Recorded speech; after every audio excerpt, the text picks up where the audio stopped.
Hi friends, welcome to our channel. இன்னைக்கு நம்ம என்ன பார்க்க போறோம்னா சப்பாத்தி கொத்து எப்படி செய்யறதுன்னு பார்க்கலாமா வாங்க. அதுக்கு ஒரு கடாயை அடுப்புல வச்சிட்டு 2 ஸ்பூன் எண்ணெய் ஊத்துங்க. எண்ணெய் காஞ்ச உடனே சோம்பு, பச்சை மிளகாய், கருவேப்பிலை மூணையும் சேர்த்து நல்லா வதக்கி விடுங்க. அது வதங்கின உடனே ஒரு பெரிய வெங்காயம் கட் பண்ணி போட்டு வெங்காயத்தையும் நல்லா வதக்கி விடுங்க. வெங்காயம் வதக்கும் போதே கொஞ்சம் உப்பு போட்டு நல்லா வதக்குங்க.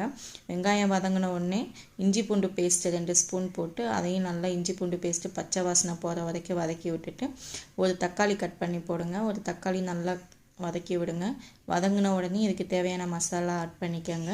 மஞ்சத்தூள், தனி மிளகாத்தூள், மல்லித்தூள், கொஞ்சம் மிளகுத்தூள் போட்டு நல்லா வதங்குங்க. மசாலா வதங்கின உடனே ஒரு டம்ளர் தண்ணி ஊற்றி நல்லா கொதிக்க விடுங்க. எண்ணெய் பிரிஞ்சு வர நேரத்தில் 3 முட்டை உடச்சி ஊற்றுங்க.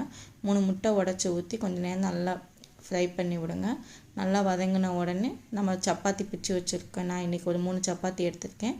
3 சப்பாத்தியும் நல்லா பிச்சு போட்டு அந்த மசாலா முட்டை எல்லாம் ஒன்று சேர்ந்து நல்லா கலரி விடுங்க. லாஸ்ட்டில் வெங்காயமும் கொத்தமல்லி தலையும் ஆட் பண்ணுங்கள். இப்போ நம்மளுக்கு தேவையான சப்பாத்தி கொத்து ரெடி. சப்ஸ்கிரைப் பண்ணுங்கள் ஃப்ரெண்ட்ஸ். தேங்க்யூ.